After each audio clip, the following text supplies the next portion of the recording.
사랑해 주님 참 감사합니다. 이 새벽에도 저희를 깨워주시고 또 불러주시고 우리의 생명이 우리의 호흡에 있지 아니하고 우리의 양식이 먹는 것에 있지 아니하고 또 하나님께 달려있으며 하나님의 말씀으로 살아가는 인생임을 다시 한번 믿음으로 고백할 수 있도록 인도해 주시는 은혜 감사합니다.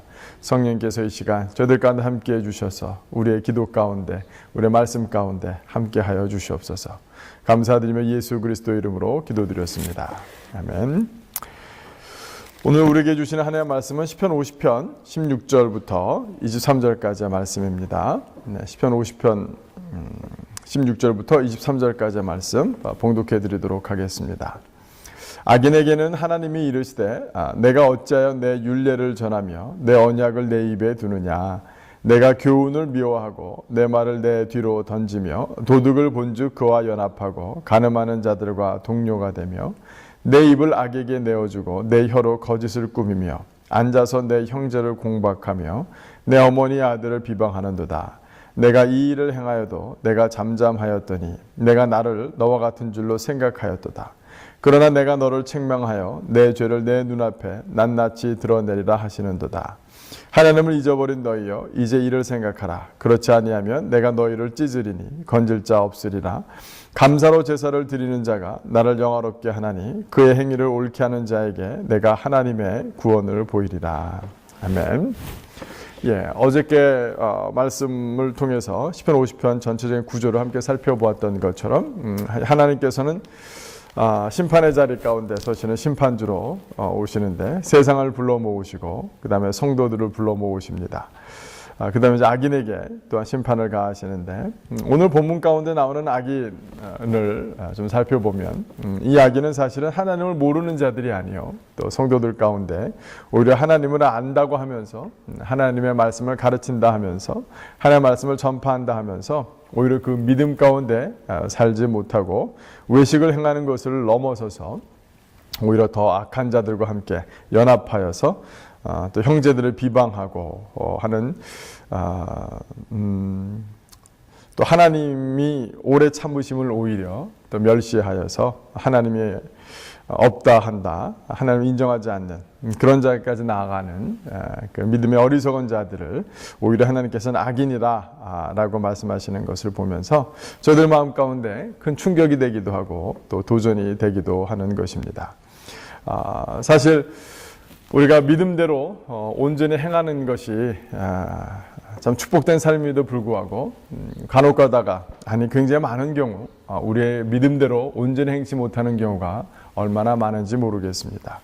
사실은 그래서 오늘 말씀을 이렇게 쭉 보면서 제 마음 가운데 요한일서도 많이 생각이 나고 또한 야고보서도 또 굉장히 생각이 많이 났는데 야고보서 1장 19절 22절부터 27절까지 말씀을 제가 한번 오늘 본문 말씀이 또 신약에 상응되는 또 말씀인 것 같아서 같이 함께 여러분들과 나눴으면 좋겠습니다. 야고보서 1장 22절부터 27절까지 말씀 제가 한번 읽어드리겠습니다.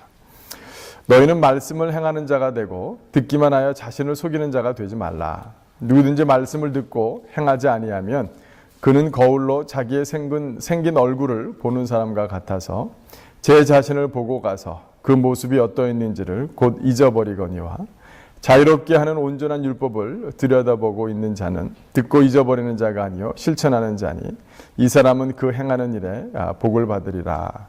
누구든지 스스로 경건하다 생각하며 자기 혀를 재갈 물리지 아니하고 자기 마음을 속이면 이 사람의 경건은 헛것이라.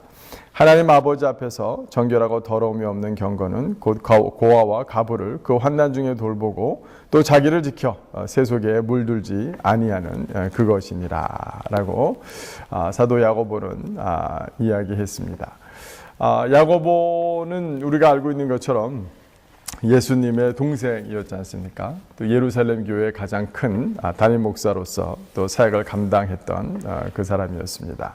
마틴 루터는 이것을 종교개혁자의 칼빈은 또 이것을 오해하기도 하였죠. 또 많은 사람들이 이 복음의 율법부터 자유케 된 이 복음을 얘기할 때 야고보서는 왜 오히려 실천을 강조하고 복음의 어떤 자유로움보다는 또 율법적인 정신을 더 강조한 것 같아서 이건 복음서와는 거리가 먼 책이 아니냐라고 이야기들을 많이 했었지만, 그래도 불구하고 아마 예루살렘 교회에 있어서 그랬는지 이 사도 야고보는 믿음대로 온전히 행치 못하는 안타까운 사람들의 모습을 그 누구보다도 많이 보았던 것 같습니다.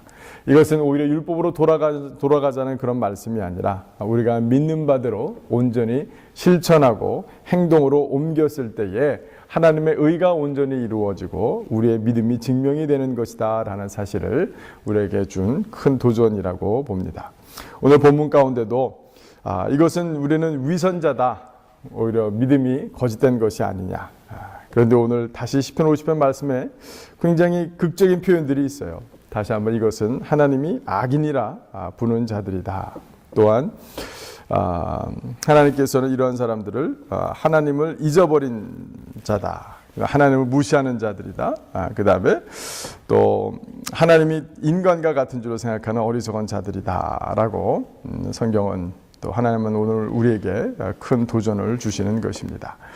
우리가 계속해서 이렇게 우리의 믿음대로 온전히 행하는 것이 참 연약하여서 실패할 때도 많으나, 그래도 불구하고 우리가 성령님을 깊이 의지하여서 우리가 담대히 나아갈 때에 신앙의 결국은 자기 부인이 아닌가, 그리고 순간의 선택이 아닌가, 그러한 믿음의 본을 우리가 더욱더 붙들어야 하겠습니다.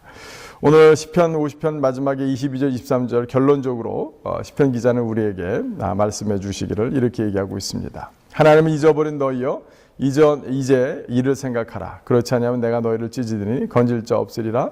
감사로 제사를 드리는 자가 나를 영화롭게 하나니 그의 행위를 옳게 하는 자에게 내가 하나님의 구원을 보이리라 라고 말씀하고 계십니다. 우리가 늘 성령 충만해야 될 이유, 성령 충만이라는 것은 결국은 자기의 생각과 또 고집과 자아를 앞세우기보다는 또 성령님이 주시는 그런 마음과 또 하나님의 말씀을 또 앞세우고 그 순간의 선택으로 하나님을 순종하는 모습이야말로 우리에게 꼭 필요한 것이고, 그것이야말로 우리가 감사로 제사를 드리는 그런 행동이라고 믿습니다. 그래서 우리는 모두 이 말씀 앞에서 순간마다 자기를 부인하는 그 일 가운데 우리가 더 잘하기 원하고, 마음 가운데 하나님을 온전히 모심으로 말미암아 우리의 삶의 구체적인 행동 가운데서도 하나님을 영화롭게 하는 그 일 가운데 쓰임받는 저와 여러분이 되기를 주님의 이름으로 축원합니다. 기도하겠습니다. 사랑의 주님, 참 그러합니다. 하나님, 우리는 예수님을 믿고 구원을 받았고 율법으로부터 벗어나 참 자유함을 경험하였으나 하나님, 우리의 마음 가운데 여전히 하나님의 말씀이 살아 움직이며 또 성령의 음성과 또 성령이 주시는 하나님의 마음과 그 마음을 순종하며 나아가기보다는 우리 자신을 앞세우고 우리의 기분과 우리의 필요를 앞세울 때가 얼마나 많은지요. 하나님, 우리가 날마다 우리를 부인하고 십자가를 지며 걸어가는 삶 살아갈 수 있도록 도와주시고, 하나님, 우리가 선택의 순간마다 우리가 행동에 옮길 때마다 우리의 뜻이, 우리의 생각이, 하나님, 우리의 감정이 앞서기보다는 정말 주님의 말씀이 또 성령께서 주시는 생각과 행동과 태도가 우리 삶 가운데 온전히 드러나는 사람들이 되어서 우리의 속과 겉이 다른 사람들이 아니라 속과 겉이 같은 사람들이 되어서 우리의 삶들을 통해 하나님께 영광 올려드리는 하나님, 그 삶 살아갈 수 있도록 도와주시고, 이것이 우리가 참 옆에서 이것을 지켜줄 지체들이 필요하고 우리에게 도전이 될 지체들이 필요합니다. 철이 철을 날카롭게 하듯 하나님, 우리가 이 공동체를 허락하셨사오니 우리가 공동체의 삶 가운데서 하나님, 우리가 서로를 지키고 또 서로를 보호하며 또 서로를 경계하며 서로가 서로에게 거울이 되고 또 서로가 서로에게 도전이 되는 그런 삶을 통하여 하나님, 우리가 좀 하나님 앞에 온전히 나아가는 그 삶을 살아갈 수 있도록 도와주시고 우리 공동체와 또 함께하여 주시옵소서. 감사드리며 예수 그리스도 이름으로 기도드렸습니다. 아멘. 개인적으로 기도할 때에 이 제목을 가지고 한번 또 기도하도록 하겠습니다. 오늘은 텍사스 휴스턴의 벵골 무슬림을 위해서 기도합시다. 벵골족들은 인구의 90%가 무슬림으로 지난 20년 동안 미국 내에서 가장 빠른 인구 성장을 이루고 있는 소수 민족입니다. 텍사스 휴스턴에서는 약 15,000명의 벵골 무슬림들이 있습니다. 이들은 이슬람의 정체성과 공동체 의식이 매우 뚜렷하여 이들 공동체는 미국에 이민 온 다른 벵골인들을 위하여 그들에게 일자리와 필요를 돌아보며 공급하고 있습니다. 아무도 없는 타국에 이민 온 벵골인들에게 벵골 무슬림 공동체의 도움은 생존과도 직결되고 있으며 이들에게 복음이 들어간다는 것은 이 모든 것을 잃어버리게 되는 것과도 같습니다. 휴스턴의 벵골인들이 빵과 떡의 문제가 지극히 작은 것임을 알게 되어 무슬림 공동체의 도움보다는 크신 하나님을 바라보게 될 수 있도록 기도합시다. 네, 개인의 기도 시간에 기도해 주신 감사하겠고요. 감사하겠습니다.